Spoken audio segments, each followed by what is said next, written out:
Hello, friends. Welcome to the Mobile Monger podcast, where we go behind the scenes in the cheese world to chat with the people making, selling, or distributing your favorite specialty food products. I'm your host, Janae Muha, certified cheese professional, longtime cheesemonger, and producer advocate. Building a business from the ground up is a challenging feat. It's a hustle to make enough money and to be able to reinvest in the business. Rachael Lucas knows this story all too well. Rachael has worked the beat in Seattle over the last few years, creating her perfect cheese job. Her work in the Washington wine world is flourishing with innovative ideas, from educational classes to adding small cheese cases in wineries' tasting room. Listen in as I chat with Rachael about the ins and outs of starting a business.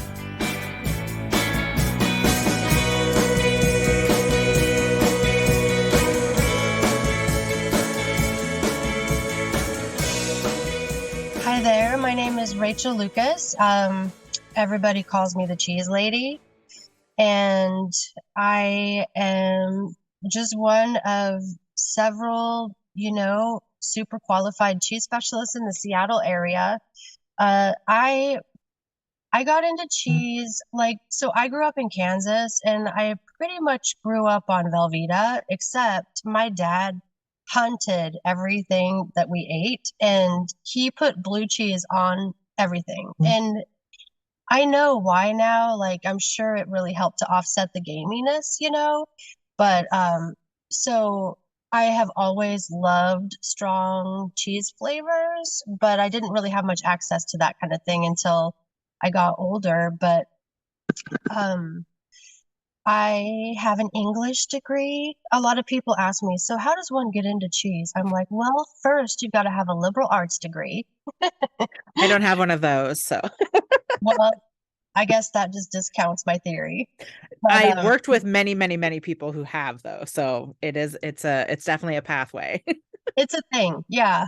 But I have this English degree and really wasn't using it, I mean, I had taught for a few years, but it wasn't my thing. And so I love food, and I mostly was just working at restaurants as a server, and was pretty aimless in my ambitions. I mean, I had a lot of fun, but I really didn't have much direction. But when I moved to Seattle, on my morning power walks every single morning, I would stop in the Metropolitan Market in West Seattle and dig through their petite fromage basket. It was just like the little bits and ends, from cheese they were cleaning or whatever. And I was pretty trepidatious about asking questions. I was intimidated. I mean, I hadn't much exposure to that kind of cheese, and I don't know, I thought I would sound stupid or something. So I would just dig through those baskets, and even if they asked if I wanted to try anything, I'd be like, no, thanks, and I'd go home and do research. And I remember telling the guy I was dating at the time, I really wish I could just work in the cheese department at the Metropolitan Market, because I hated my job. I was just waiting tables at a place. I didn't even like the food, And so a week later, I went in there, and the lady who was managing the counter said, why don't you just work here? I know you love cheese.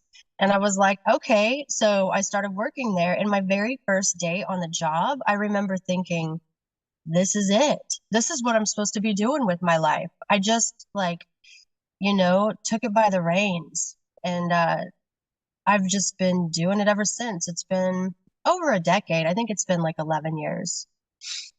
So Awesome. we are. So Met Market, and then you've worked at multiple iterations of cheese counters across Seattle. Yes. Mm-hmm. Yes. I went to De Laurenti next because I wanted to take the CCP exam, and that's a really good place to just get a lot of exposure to cheese, to artisan cheese. And I learned a ton there. I worked there for I don't know, 2.5, 3 years.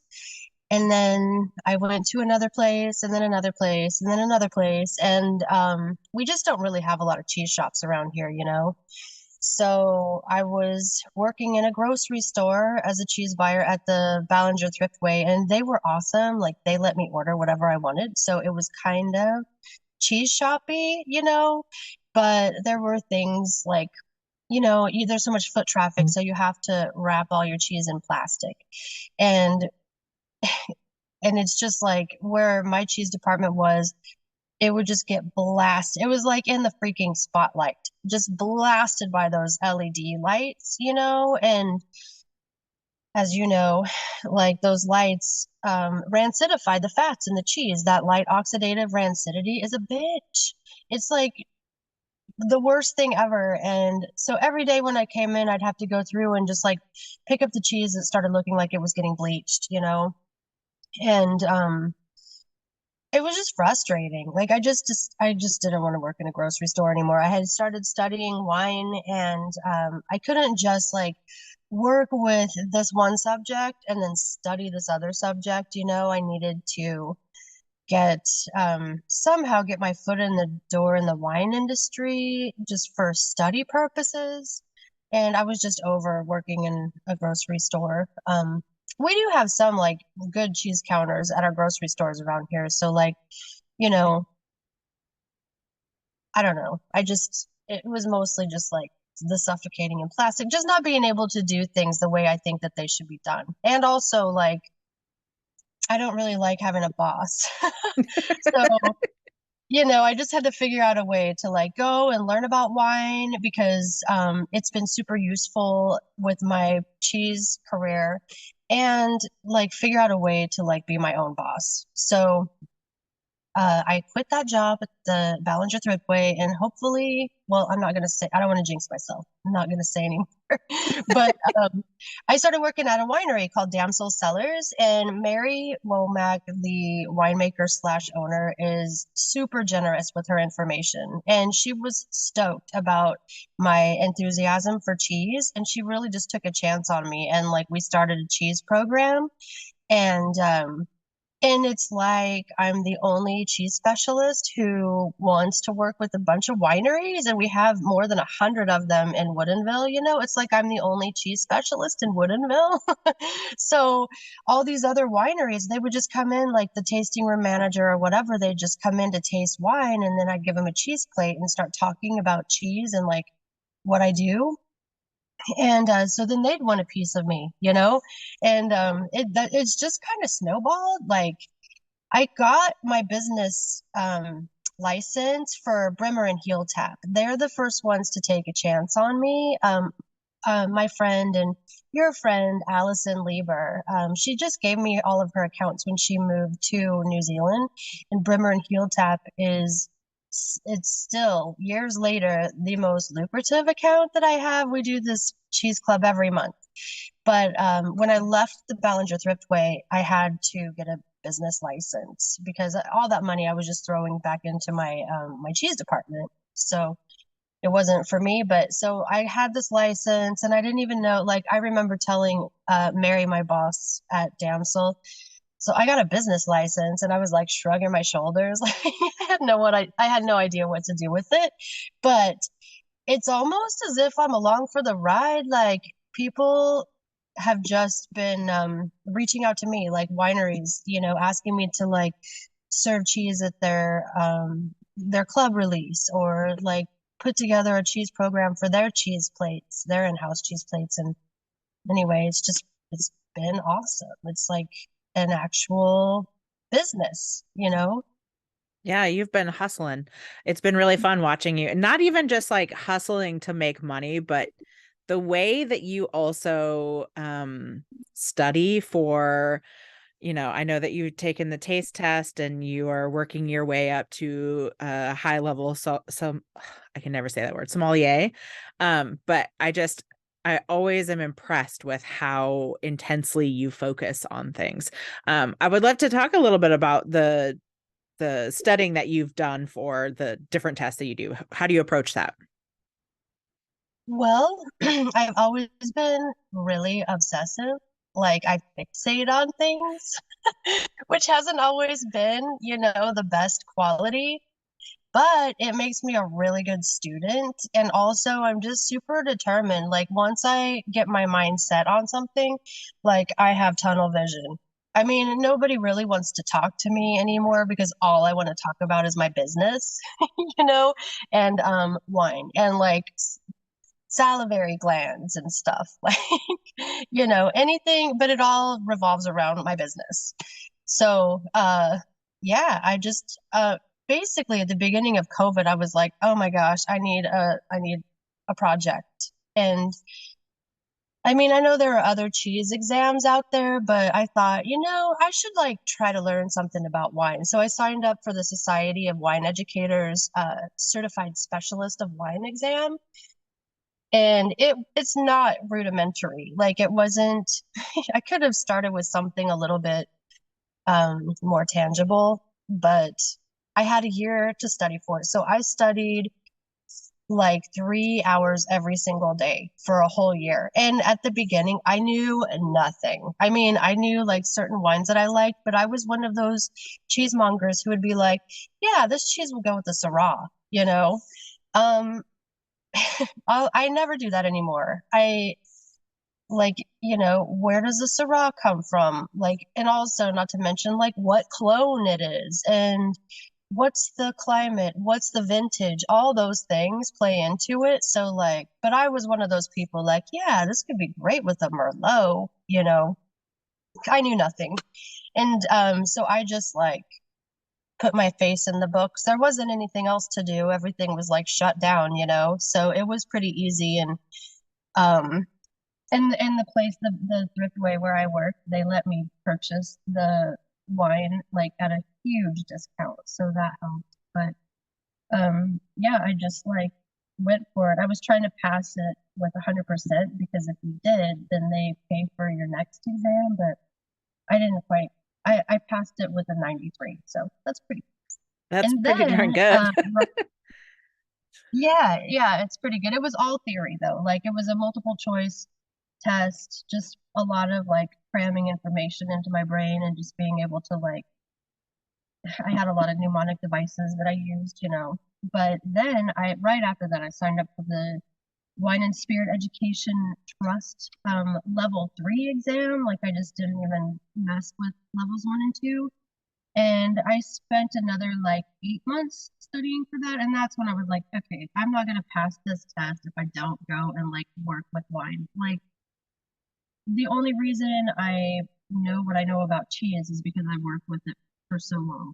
Like you have to have that um the you have to have that kind of like accessible, like I just needed that like tangible experience. I needed someone to talk to me about what we were tasting and what like especially with the flaws like.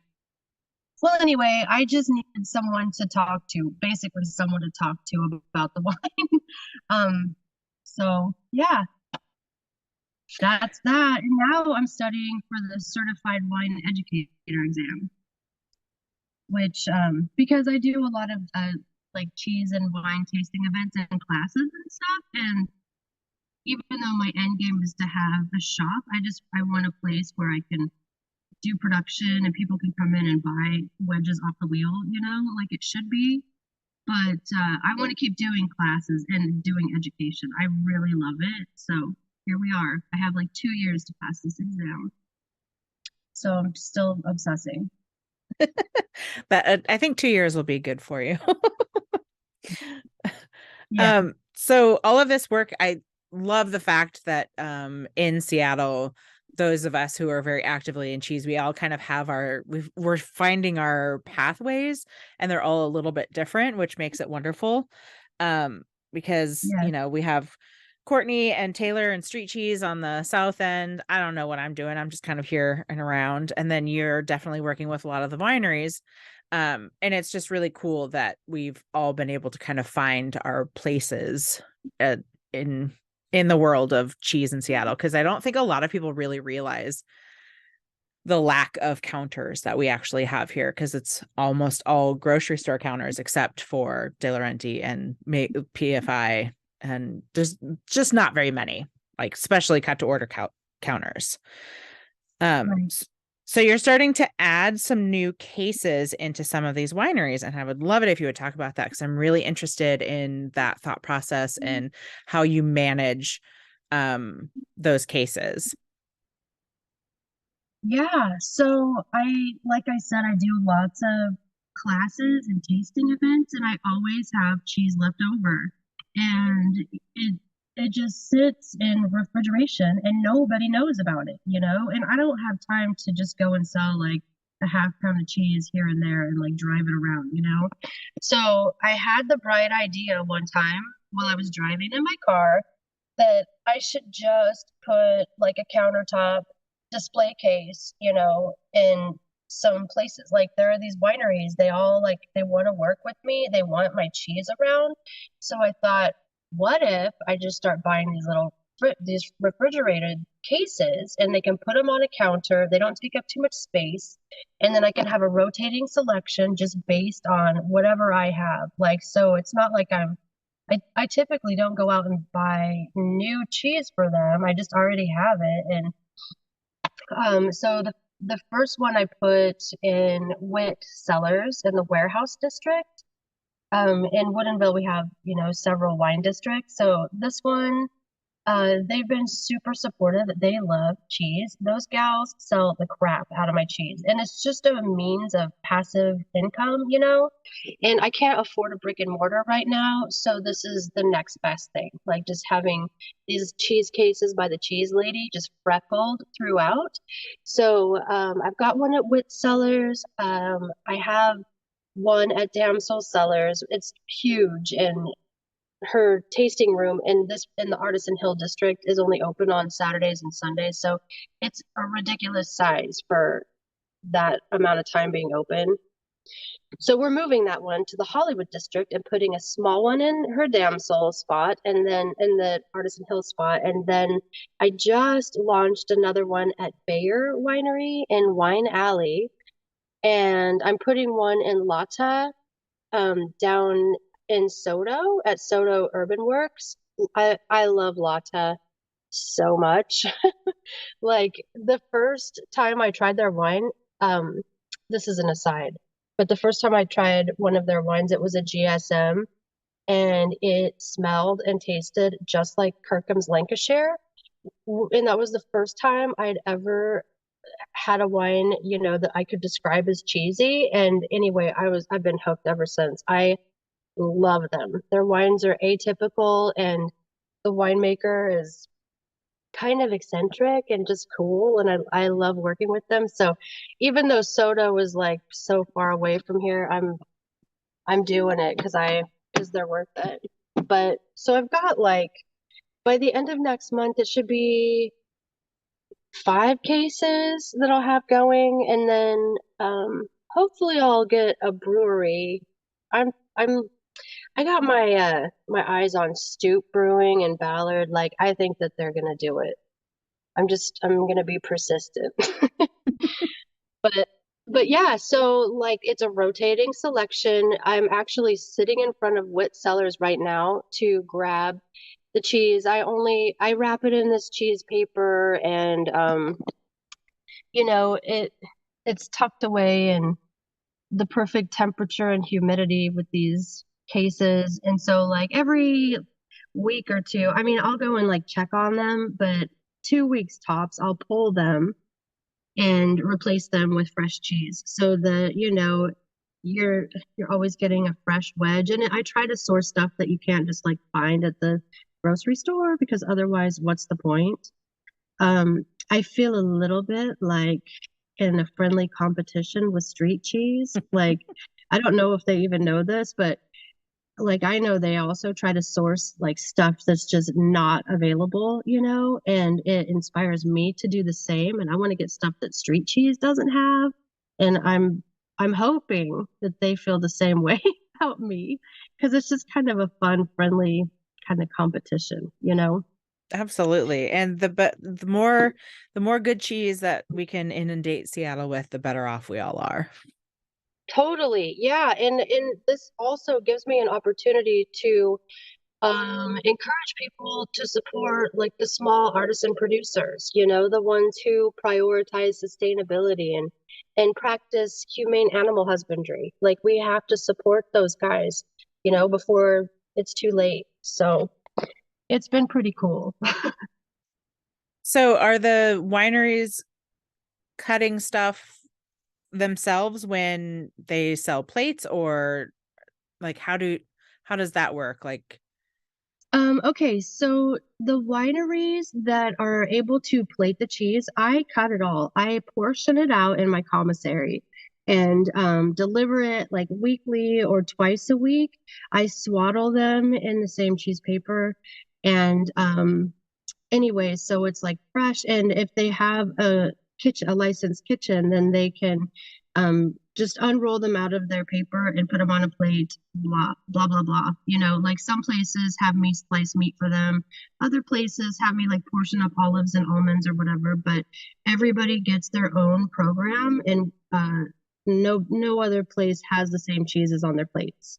Then there, like, it's encouraged around here for people to have food available, you know, but if you don't have a kitchen, if it's pre-packaged, then you can still sell it. So there are other places where I just put together grab and go boxes, and they get them every week and then sell them, you know, over the weekend while people are tasting wine, they can have some cheese and all the stuff that goes in the grab and go boxes. So, awesome. That sounds really, really cool. And I know you do some where you're actually there selling too on certain days where you're working at the winery and you're selling too. Yes? hmm Okay. yeah, I'm the house cheesemonger at Damsel Cellars. And then, you know, I'll do cameos. I'm just getting so busy though that I can't just like hang out at a winery and drink wine and wait for people to come in and like want to talk about cheese, you know. um, those days are done. Probably a little bit unfortunately though too. Yeah. I mean, there like when I bring in cheese for the places that have my cases, I bring samples that they can like dole out, you know, and we always taste the cheeses with the wines to figure out which one pairs best. So when they're serving that wine, they'll bring a little bite of that cheese. And then oftentimes people will purchase a wedge and a bottle, you know, the pairing to take home and replicate. So that's been pretty cool. But that also gives me an opportunity to like still taste the wines. Right. But you're also doing some fun education with people who probably don't have that same cheese education. So you can impart that to people who are unsuspectingly learning. Yeah. Yep. Um, you've also done some cheese writing too, because we just had Alexandra Jones on the podcast talking about cheese writing, but you've done a little bit of that in your past. Are you still doing some of that stuff too? Whenever I can.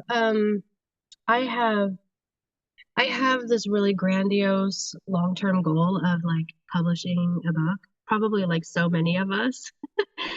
But, you know, I need to get my stuff published as much as possible. So I've been sending out pitches. Sometimes I'm just so damn busy right now. Like the studying takes up a lot of time. But I have been writing for Tasting Room magazine. They have hired me to be their cheese writer. So uh, they are a local magazine, and they focus on the wineries in Washington.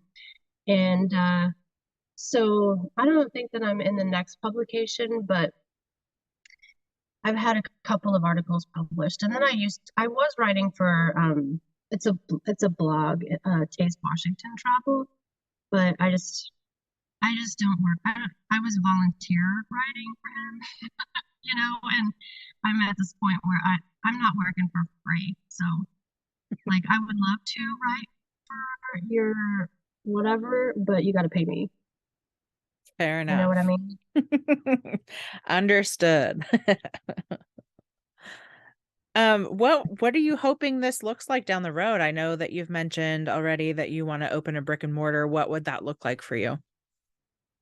Okay, so I'm on a 5-year plan, and the first 2 years I'm just studying for this test and like doing what I'm doing and building relationships. But by the 5th year, I should have a spot. At least I should have enough money to like lease a spot where I can have a case, you know, with wheels.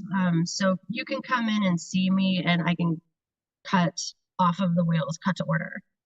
just because that preserves the cheese's freshness better. So it's just the way that I want to do it, and also that would be a spot where I can do production, and so I would like to keep having these cheese cases, and then I can just keep replenishing them, and that would just be one facet of my business, and I want to keep doing the classes and stuff. So it's just starting to look like a brick and mortar for me would just be a spot where I could keep like prepping all these platters and the all the cheese stuff that I do, and people can come to me and pick it up, like because I do a lot of driving around. Like it's a lot of running around making all these deliveries and stuff. And then also like having to go to the commissary. It's just a lot. So I would like to get it all concentrated in one spot, but continue doing what I'm doing because, you get a brick and mortar, and what if you don't have a lot of foot traffic? Like, what if people aren't going to come in there and buy your cheese? Like, I think it's important to have layers, just to protect yourself. So this, I guess, all the work that I've been putting into building relationships with these wineries, I think will just help me to succeed, to be successful. Like even though I gotta have a spot, I need a landing spot. A home of your own. Yeah. Yeah. So like we'll have a shop up here in the north. I know Street Cheese will have a shop down in the south. Janae, you could have a spot right in the middle. Like I know you're in like shoreline area. Yeah. Like what about Greenwood? You could put a spot in Greenwood. I think that'd be a great place for a shop. I don't know that I want to open a shop, to be honest. I thought that I did for a long time, but the more that I'm away from customer service, and so many things that I love about customer service, but there's also so many things that I hate about it. Um, the further I am away from it, the more I'm okay with being away from it. And Yeah. also I just, obviously with the pandemic, I haven't been able to travel as much, but I don't want to be tied down. I want to be able to pick up and go wherever I want to go and not have to like either close up the shop or put it in somebody else's hands. Um, and I think that, you might understand this too, but like, I think it helps for Courtney and Taylor that they have each other.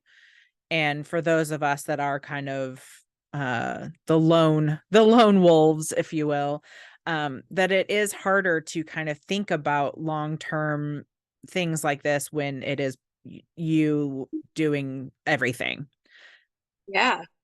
I know. I think about that a lot when I have like four events in one weekend. And like if there was another one, then they could share the load with me. But also if there's another one, then you don't get to like host the show, you know? So I like doing things my way. But yes, I do like sometimes I see them, posting stuff they're working together, and like I just feel like, wow, they must get stuff done twice as fast, and you know, they must be so productive. But yeah, I totally agree. Like, and also I don't know if I would be a good boss. Like, I don't see my I don't think it's going to be like a big enterprise because I don't want to really have employees. I might have one or two people who like they need to be people who do it the way I ask them to do it. They have to be clean and sanitary and wash their freaking hands. And I don't know, I just have standards, and most people don't meet them. I think it would be really hard to be a boss. I don't mind working for myself, but I mean, I don't know. I think it would be hard to trust people. This is my baby. Yeah, and I think that's a big piece of it too, but it's more for me, it's not necessarily. I mean, I also have my very like specific ways that I like to do things also. But I think that it's putting that trust in someone else is it's a big thing when you're talking about your livelihood. Yeah. Yeah, Yeah. and that's but here's not a random question, but a question that kind of leads into that too, is like, um you are super busy right now. So when do you put the stop on like how many events you can do in a weekend? Like what kind of boundaries are you setting for yourself to not overwhelm yourself and burn yourself out? Well, that's a good question.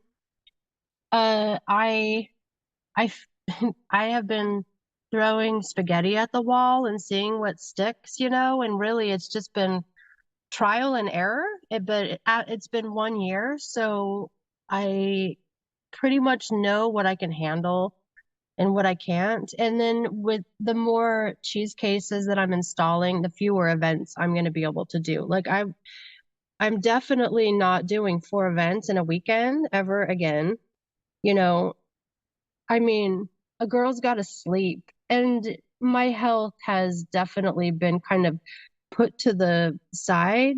Like, I haven't had much time to exercise. I haven't been getting enough sleep, and like my eating habits. I mean, I like to eat at home. I like to cook and I like to have, balanced meals, but when you don't have any time and you have to just like do takeout, I don't know, it's just not as healthy. And so I made a goal of not doing that to myself. I have to have 1 day off a week. Like I would go 2 months without a day off and realize like, oh, I don't even know when the last time I've had any kind of rest is.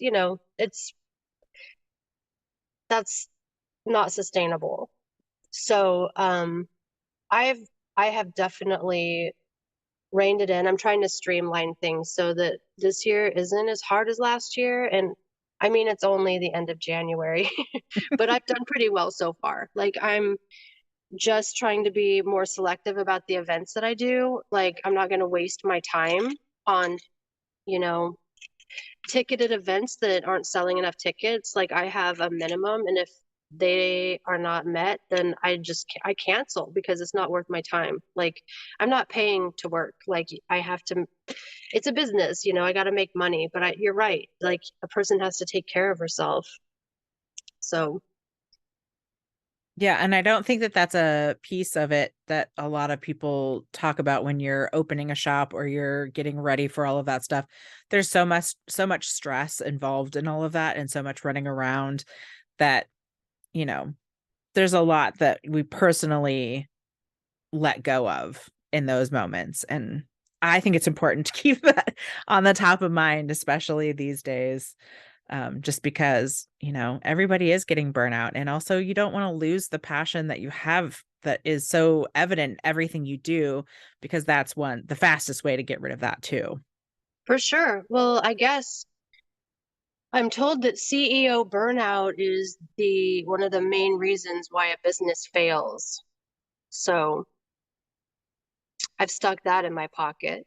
And also, you deserve rest. Yeah. Yes, and to exercise because like I'm a moderate exerciser. I'm not trying to have a hard body here, but I need it for my mental health. Like it's really important. It's really obvious when I haven't exercised for a couple of days. And the last 2 months, like the holidays, I went like, I don't know, I went like 7 weeks or something without having a workout and doing yoga, and I felt pretty miserable. So I'm not doing that to myself again. It's not worth it. You're right. Like I love cheese. I'm super passionate about it, but like at some point if I'm not allowing myself to have anything outside of like the business, then I'm gonna resent it. And that's not cool. Yeah, I think that you'll be fine. But I also think that, I think you're starting to build your processes of like what this business is going to look like for you for a while. And then once you kind of have that down, you'll be able to streamline it and figure out your timing better. It is hard in the first like year or so of like trying to figure out what you're doing. Yeah, well, I also have made an executive decision to not take on any new clients because the businesses that I work with, they want to do multiple things with me. So I'm just gonna continue building that rapport, and I'm just not taking on anything new. I'm doing myself a favor. I think it's the smart thing to do. I think that But sounds like a great idea. thanks, Janae. Thanks for your support. Are you ready for some quick round questions? Sure. Yeah. What is your current cheese crush? Are we talking about a cheese or a cheese person? However you want to take it. I've had answered both ways, and you can, if you want to put that out on the World Wide Web, then that's up to you. Okay, my cheese crush person is 100% the milk trucker guy. Oh yeah, Trevor Wormdahl. Yep. hmm and then my newest cheese crush is Cornish kern. Have you had that cheese? Yeah, it's been a while, but yeah, I've had it. Oh my gosh, I love it so much. It's my winter cheese. It's a good winter cheese. Yes, it is. All those delightfully British cheeses. I'm excited to get Yeah. over there one of these days. Over across the pond? Yeah, well, because I was supposed to go right at the beginning of like basically I was supposed to leave on the 14th of March of 2020 to I go remember. spend 2 weeks with Neil's Yard Dairy, and that didn't happen. So God, I know. What a drag. I yeah. was excited for you. I was planning on just like following along on your adventure. Because you did go there, right, with the cheese journeys? No, I went to Holland with Cheese Journeys. Okay, that's right. Yeah, so this would have been my first time going, but I'm keeping my fingers crossed if everything pans out this year. I'm really hoping that I can go hit up Mondial in France, and then literally the weekend after that is Bra in Italy. And then get that 2 week trip with Neil's Yard. Because the thing about it is thankfully I have connections with them, and they were like, whenever you want to come out, you're more than welcome. So, and if I'm going to take a 10-hour flight, I'm going to make it worth my while. Yeah, that sounds like a blast.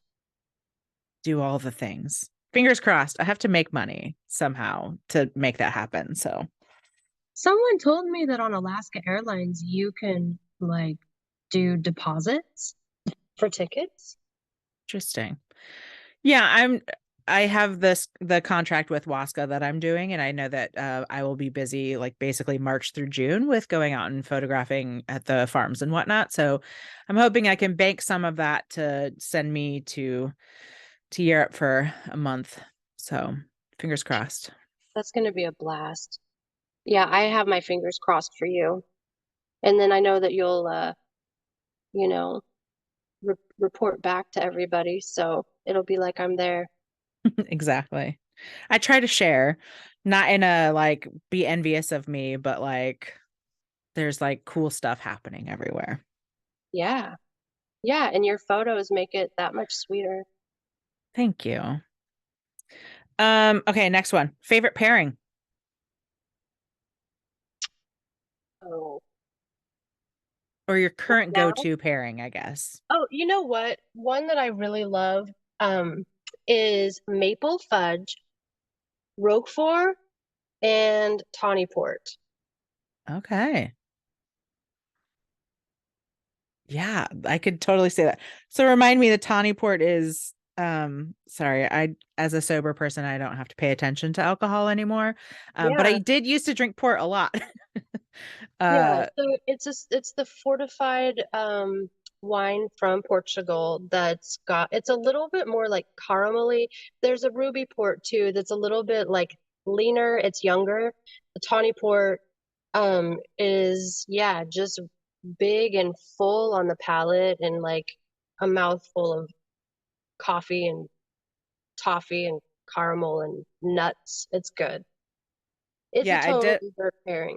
I definitely used to drink quite a bit of port, but I tended towards the white port, I think was more Really? of, yeah. But I like, I drank a lot of white wines too. Like Chenin Blanc is like one of my favorites, and I Yeah, I drink a lot of whites in particular. I really feel like Chenin Blanc doesn't get the credit it deserves. It's very versatile. Like, you know, it can be a dessert wine, it can be bubbles, it can stand up to oak like Chardonnay does, but it can also be reductive and like steely, like Sauvignon. Yeah, that's a good grape. Yeah, I mean, I am gladly sober now, but I did used to delve into that realm quite a bit, leading to my gladly sober now. I'm glad you're sober too. Um, what is like your best cheese memory or food memory? It doesn't have to be like the thing that you ate, but like, I don't know, a time or place that you just like think about when you're needing that moment of cheese calm. Something that I'm really into is like palatal development. So I th I think that the thing that sticks with me, I mean, it was just, I don't know if it's necessarily like something that was mollifying, but it was really eye-opening to me. When I worked at De La Renti, we used to do like we do wine tasting, and we had to go, I don't know if you had to do this when you worked there, but we'd have to go and pick cheeses. Everybody would pick a cheese to pair with the wine, and then we'd all vote on what the best pairing is. And I was really damn good at it from the onset. Like it was just where I needed to be. But I just remember this one time we had an Israeli wine, and all I could smell was rotten eggs. That's all the wine smelled like to me. It was horrible. And now I know that it's a flaw, it's hydrogen sulfide, but at the time I was like, what the hell is wrong with this wine? But only about a third of us could even smell it. And that's when I realized, like, holy crap, we all have such completely different senses, we're all here perceiving everything super differently from one another. And that's when my cheese mongering changed. I stopped planting flavor seeds and telling people like this is what you should expect to taste or whatever, It really just, I guess, just opened me up to like we're all right. Nobody's wrong, we're all perceiving this all completely differently. Even the flawed wine that only a third of us could smell, like that wine needed to go. But that was probably one of the most that was a pivotal moment for me. So I'm super grateful for De La Renti for that.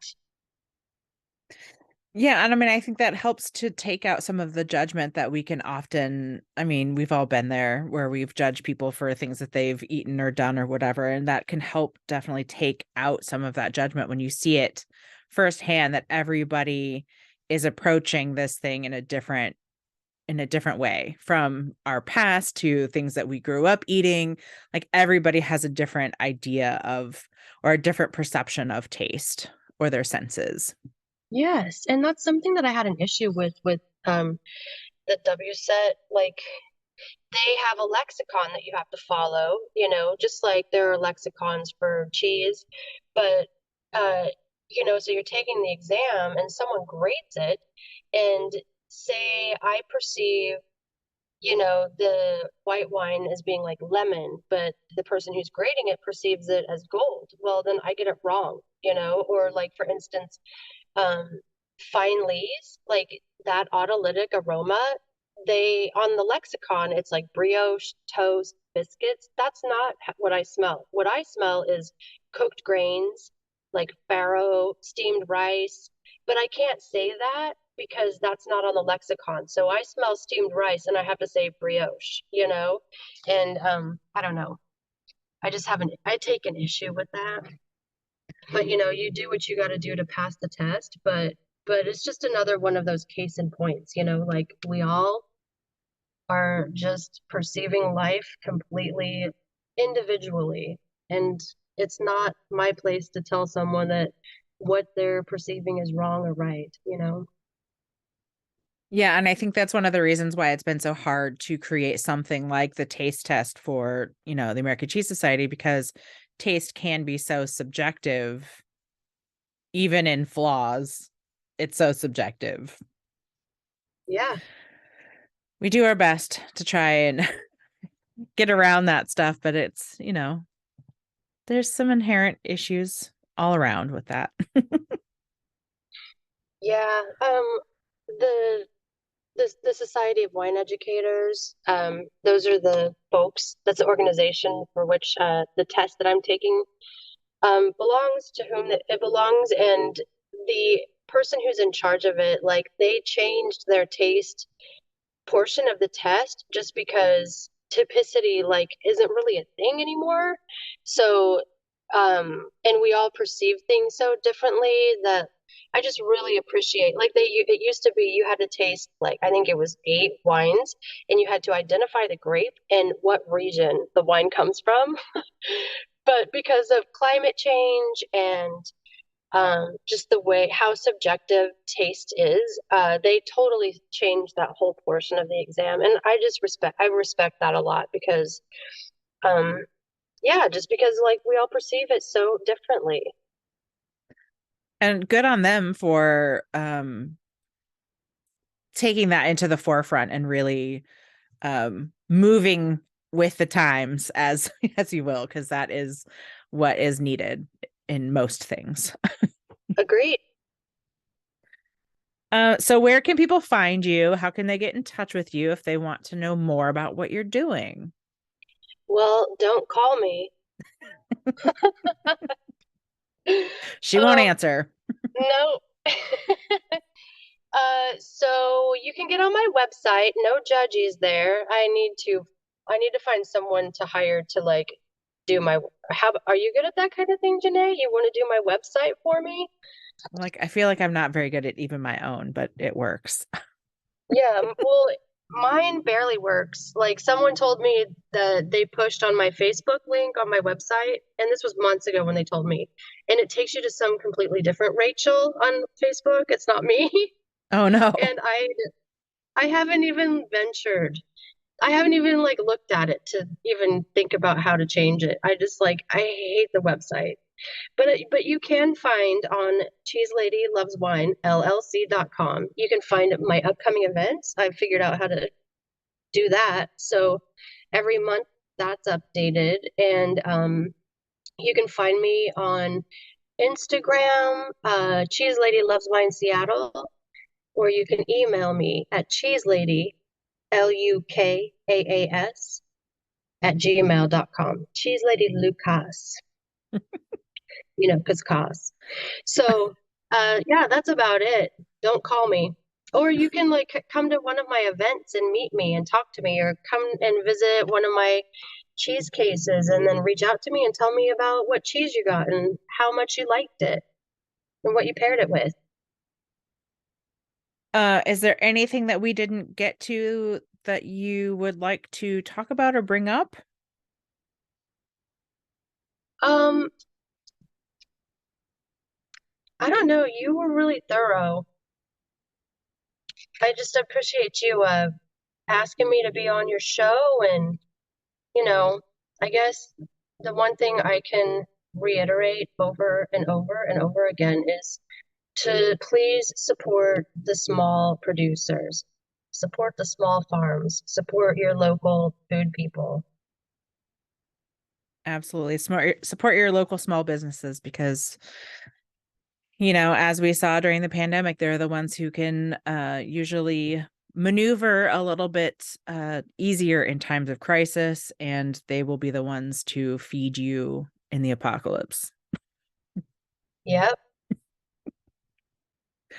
Well, thank you so much for joining me, Rachel, and I'm really excited to see what you're doing in the future. Well, thanks, Janae. I'll keep you posted. I got a brand new raclette thing. I got one of those ones that holds a half wheel. So that's my new winter project. I'm hoping I used it for the first time yesterday and it was awesome. I So I'm saw that. hoping that I'll be doing that all winter.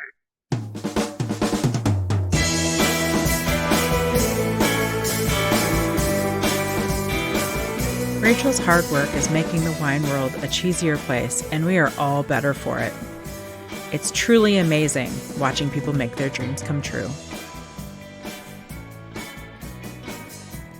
This podcast is recorded, produced, and edited by me, Janae Muha. Musical credits go to my husband, Ben Muha. If you'd like to continue the conversation, find me on Instagram, Facebook, or Patreon. Don't forget to rate, review, and subscribe on your favorite listening platform so more people can find this podcast. Thanks for listening, and remember to keep spreading the word of good curd.